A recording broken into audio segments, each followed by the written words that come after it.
అది ఎదగనివ్వండి. ఎదిగితే ఆ కొమ్మల మీద మీరు అందరూ కూర్చోవచ్చు. సో అందుకనే ఈ కమిటీలో ఉన్నవారు ఎవరు కూడా బయట నుంచి వచ్చిన వ్యక్తులు కాదు. క్షేత్రస్థాయిలో పార్టీ సభ్యత, ఇందాక చెప్పినట్టుగా పార్టీ సభ్యత నమోదు కార్యక్రమాన్ని విజయవంతంగా చేసిన నాయకులు వాళ్ళు, ప్రజల్లోకి పార్టీని తీసుకెళ్లిన వాళ్ళు, ఎలాంటి పదవులు లేకపోయినా, ఎలాంటి గుర్తింపు కోసం ఆశించి పనిచేయాలి, గుర్తింపు ఉన్నా లేకపోయినా పర్లేదు, మా జనసేన కోసం నేను పనిచేసిన వాళ్ళు వాళ్ళని తీసుకున్నాను.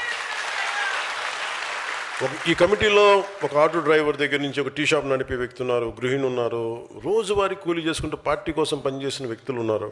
ఇలా వివిధ వర్గాలకు చెందిన పార్టీ కోసం నిస్వార్థంగా శ్రమించిన మన జన సైనికులకి, వీర మహిళలకి అవకాశం కల్పించాం. అందుకే ఈ కమిటీలు వ్యక్తులను చూసి ఏర్పాటు చేసినవి కావు, పనిచేసిన వారిని గుర్తించి ఏర్పాటు చేసిన కమిటీస్ అవి. ఈరోజు మనం అధికారంలో ఉన్నామంటే మనకున్న 21 మంది ఎమ్మెల్యేలు, 2 ఎమ్మెల్సీలు, 3 ఎంపీలు, 3 మంత్రులు, దాదాపు 3500 పైగా నామినేటెడ్ పదవులు ఉన్నవాళ్ళు, దాదాపు 3000 మంది స్థానిక సంస్థలో వార్డు మెంబర్ నుండి జడ్పీటీసీ స్థాయిలో ఉన్నారంటే దానికి కారణం వ్యక్తిగత గుర్తింపు కోసం కాకుండా పార్టీ సిద్ధాంతం కోసం నిలబడిన జన సైనికులు, సాధక త్యాగం.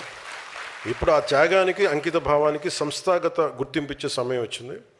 ఈ కార్యక్రమం కేవలం కమిటీల నియామకం కాదు, జన సైనికుల నుంచే భవిష్యత్ జనసేన నాయకత్వాన్ని నిర్మించే ఒక బలమైన ప్రక్రియ అది.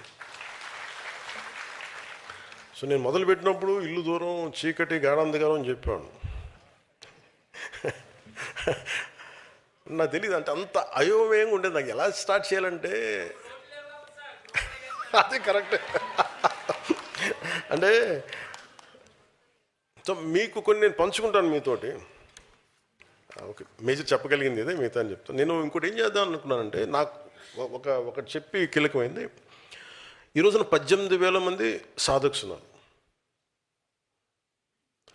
18,000 మంది సాధక్స్. యు ఆర్ ఫస్ట్ లీడర్, అంటే ఫస్ట్ ప్రైమరీ లీడర్షిప్ మీదే పార్టీది. You are leaders. అంటే మొదటి లైన్ అండ్ లెంత్లో నిలబడే నాయకత్వం మీదే. అండ్ దట్స్ వై యువర్ సాధక్స్. అంటే మీరు 18,000 మంది తలుచుకుంటే జనసేన నిర్మాణం ఎలా ఉంటుంది మీరు ఊహించుకోగలరా? నాకు ప్రాణాలు వద్దు, పని చేయండి చాలు. మళ్ళీ నాకు ఆ బరువు నాకు ఎందుకు, ఇంట్లో అంత తిడతారు నన్ను. నాకు ప్రాణాలు వద్దు, పని చేయండి చాలు. అంటే మనం ప్రాణాలు ఇచ్చేంత గొప్ప విలన్స్ కూడా అక్కడ లేరబ్బా. అక్కడ అంత గొప్ప వ్యక్తులు ఉంటే ఇప్పటి సమాజం వేరుగా ఉండేది కదా. అంటే ఇది సరే కొన్ని చెప్పి మనం 18,000 మంది ఉన్నారు కదా. నేనేం చెప్పానంటే, మొన్న కమిటీస్ వేసినప్పుడు నా కోరిక 18,000 మంది సాధక్స్ని